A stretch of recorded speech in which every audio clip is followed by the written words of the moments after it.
Fala galera, se ligar no canal RSFR. Estou aqui para mandar para vocês o Switch 180, mais conhecido como Frontadioli. E é isso aí. O Switch 180, você tem que saber 180. E daí vocês vão botar assim, ó. É meio reto, como se fosse da rua. Daí vocês vão bater o olho, raspar até lá e gerar junto com o skate assim, deve rolar.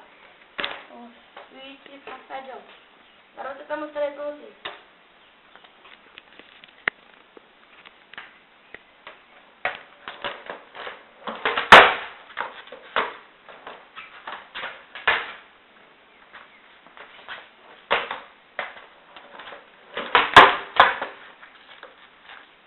Uma dica que eu dou pra vocês é vocês fazer assim, vocês batem assim o Frontadioli que eu falei pra vocês, tá assim, vem metade assim, cai com peso aqui e tem, como eu fiz na segunda tentativa aqui mais ou menos.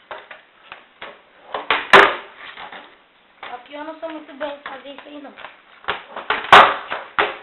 Bom galera, esse foi o vídeo de mim tentando ensinar aí pra vocês, espero que tenha ajudado bastante. O Frontadioli Switch, no caso. É isso aí galera, fiquem ligados que vai rolar mais vídeos aí. Agora a câmera mesmo.